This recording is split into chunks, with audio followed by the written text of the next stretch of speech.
Chicago PD is bringing back Seeing Roman for Chicago Fire crossover. Chicago PD's upcoming crossover episode with Chicago Fire is set to see the return of a major character who fans haven't seen in a while. Speaking to TV Insider, PD executive producer Rick Eid revealed that Brian Girardi will be returning as Seeing Roman for the event. Girardi's character left Chicago at the end of Season 3 to start a new life in San Diego after he was shot in the line of duty. During his time on the show, he had a romantic relationship with Kim Burgess, Marina Scorsese, and had a close working relationship with Trudy Platt, Amy Morton. Speaking about his return, Eid said, "Platt had a relationship with him, so you see Platt involved. We're really excited about that." Eid also revealed that the episode's investigation will involve Roman and his sister. Back in October, Chicago Fire and Chicago PD joined forces with Chicago Med for a 3-episode crossover event. The episodes concerned the outbreak of an infection which spread across the city, involving all of the first responder units. The streets of Chicago never sleep, but on this particular night, there was a different kind of electricity buzzing through the city. Something, or rather, someone, was coming back. Detective Kevin Atwater stood outside the 21st District, the collar of his jacket flipped up against the early spring chill. He stared into the wind, the same feeling creeping up his spine that he used to get when something big was about to drop. The last time he felt like this, a major drug operation had collapsed, and intelligence barely escaped with their lives. This time, the storm had a name, Seeing Roman.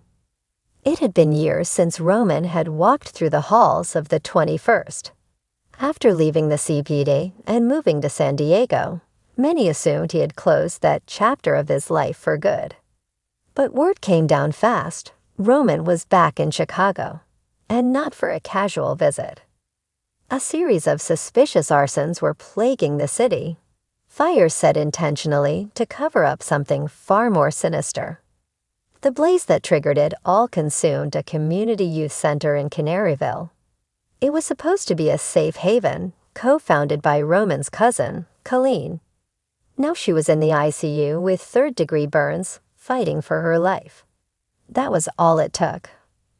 Roman was on the first flight out of San Diego, his badge long retired, but his instincts sharper than ever.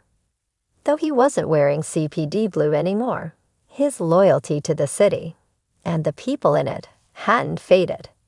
He was on a mission, and he wasn't about to sit on the sidelines. Back at Firehouse 51, things were heating up in more ways than one.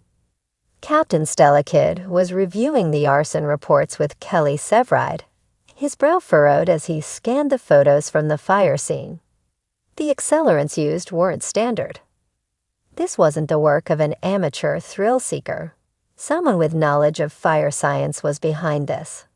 Whoever set this knew exactly where to start it, Severide muttered, pointing to a burn pattern near a ventilation shaft. Stella crossed her arms. Then why cover it up with a false signature? The lighter fluid and the matches were planted, like they wanted us to follow the wrong trail. That's when Chief Bowden stepped in. "I just got off the phone with Voight. PD is pulling intelligence in, and Roman's back." The room fell quiet. "Roman?" Severide echoed, blinking. "Yup," Bowden confirmed. "He's tied to the victim. He's not here as a cop, but Voight wants his help. Off the books." Meanwhile, back at Intelligence, Sergeant Hank Voight wasn't thrilled to be working with a former officer operating in a gray area, but he respected Roman's tenacity. When Roman strode into the precinct, eyes shadowed and jaw clenched, Voight gave him the kind of look that could peel paint off a wall. "You here to help or raise hell?" Voight asked, folding his arms. Roman didn't flinch. He was rougher around the edges, a little less polished than when he was partnered with Burgess. But there was a fire behind his eyes that matched the ones burning in the city. This was personal, and Voight knew it. He tossed Roman a copy of the case file. "Then let's get to work." Detective Haley Upton wasn't sure how to feel about Roman's return. Neither was Kim Burgess. Their history was complicated. Burgess had moved on, built a new life with Ruzek and their daughter. But seeing Roman again stirred something, even if she wouldn't admit it out loud. The crossover between Firehouse 51 and Intelligence kicked into full gear when another fire erupted, this time at a local bar known to house members of a small-time crew laundering money for a bigger player. When Squad 3 arrived at the scene, Severide noticed the same accelerant pattern. But this time, there was a message burned into the floorboards, literally. "Rat." Roman stared at the scorched letters and turned pale. "That's a warning." Atwater pieced it together. "You think someone inside the crew flipped, and now they're torching anyone close to him." Roman nodded. "Colleen's ex-boyfriend. He used to run with those guys. She might have known something." It became a race against time. Firehouse 51 and Intelligence started coordinating in real time, sharing notes, surveillance footage, and forensic results. Roman worked like a man possessed, chasing leads with Atwater and Ruzek, while Burgess stayed back to interview potential witnesses from the youth center. Late one night, in a joint sting-op, Roman went undercover to meet with a contact tied to the arsonists. He walked into a backroom poker game lit with a single dangling bulb. His body tense, he sat down, feigning calm. "You were always loyal to Chicago," the gang member said, lighting a cigarette. "But loyalty gets people burned." Roman leaned in. "Only the ones who stop fighting back." Just as the meeting turned south, Firehouse 51 received a call, another fire. This time, the address was the building Roman was in. The arsonist was trying to eliminate him. Severide, Cruz, and the squad tore through traffic. Flames licked the night sky as Firehouse 51 arrived, ladders deploying in seconds. Inside, Roman was already dragging two unconscious men toward the fire escape, coughing through the smoke. "Roman!" Severide shouted, appearing through a broken window.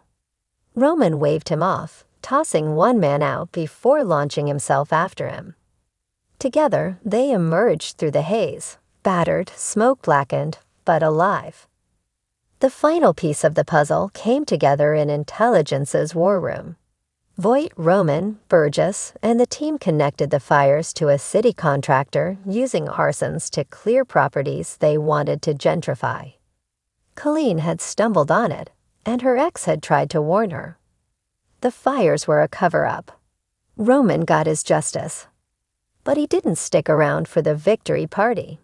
After giving a heartfelt goodbye to Burgess, just a look, no words, he boarded the L train alone, heading toward an uncertain future.